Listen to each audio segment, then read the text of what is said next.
Hey guys, I'm your host Chiranjeevi Gante, and you're listening to Thirsty Thursdays.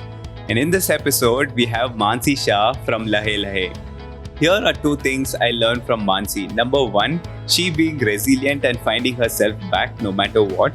Number two, she's created a community driven, non judgmental platform that speaks a lot about her purpose in life.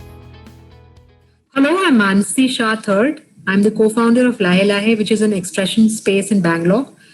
It's basically a place where we nurture arts of all kinds, that is theater, music, poetry, pottery, dance, storytelling, yoga, and all body movement. How are you able to connect to all these artists? So it's been, we're almost completing 5 years now. So Lahe Lahe as a name is pretty, like, people are aware about Lahe Lahe, especially the artists who would want a platform to showcase their art. But having said that, sometimes we do find artists who may not have performed here or done workshops. If we find them really good, then we reach out to them and check with them if they want to be a part of Lahe Lahe, or else people reach out on their own. Yes.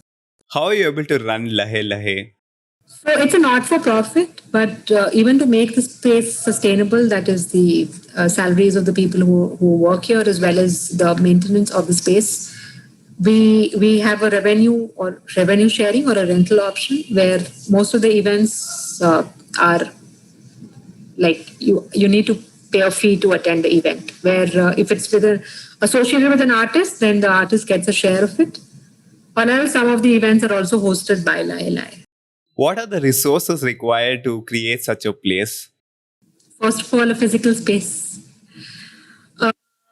So if there is somebody out there who, I mean, it looks very glamorous from outside, and the fact that we do so many events, people feel that we must be making a lot of money, but that's not the case.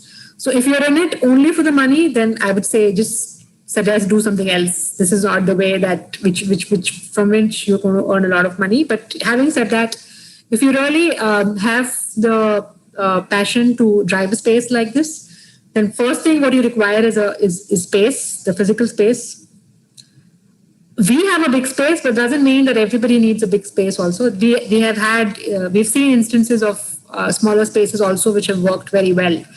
So basically, you need the passion and the drive to run a space like this, and do it on a regular basis. And besides that, obviously talk about it. So have your putting up your events on Facebook and booking portals, social media presence, all that helps. And a lot of it then is just word of mouth, because people are also always wanting to also look out for spaces which are in their neighborhood, which where they can express themselves. So yeah, you do the basics and then naturally things will follow. Can you give us your time management tools and strategies? So I generally, like I'm 41 now, so I'm sure there are a lot of tools out there which are more. I use a simple, calendar on my phone. So whatever daily tasks that I have, I'll put up there. Plus, I also send a weekly task I send an email with a weekly task to my colleagues, so that helps. And I use Excel sheet for planning my months and days accordingly. But again, I'm not very, very big on the planning part. A lot of things just happen spontaneously. COVID was never in the plans, right? But it worked. So you need to have sometimes think on your feet. So as much as you plan, sometimes it doesn't take up. And sometimes, even though you've planned and may have planned for a small event or an expression, but it takes a bigger form.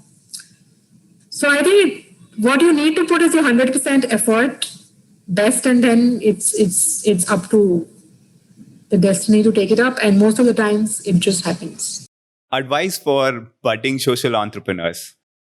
Budding social entrepreneur, first of all, you need to have the drive, because there will be a lot of challenges out there, and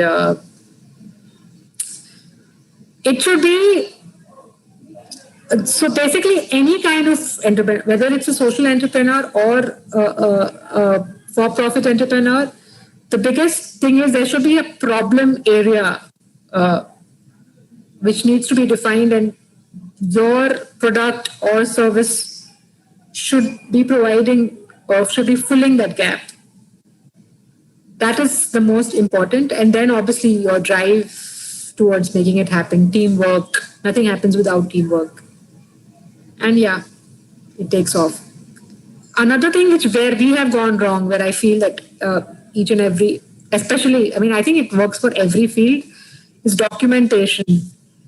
We have not, like, we don't have a very organized system of documentation, which I'm changing now. But of documentation meaning photographs, especially photographs, videos, the names and the numbers and email IDs of people who come here. At least for the first 6 months, there was nothing. And then gradually, at least the numbers and email IDs started picking up, and the photographs scattered from time to time. But if you ask me of this one particular event, can I find it a photograph? Ideally, we should like to go to a space where I'll be able to locate one photograph of an event which happened in, let's say 2017, March, within 5 minutes. But that's not the system, right? So documentation is very, very critical. And I feel that any entrepreneur should build that right from the start. To listen to our full episode, click the link in the description below. Thank you for listening, and next week we have Karen from Dabble Play Art. If you have any questions to ask to our guest, or if you want to give us any feedback, please reach out to us at reach@inspirerace.com. That is REACH@INSPIRERACE.com.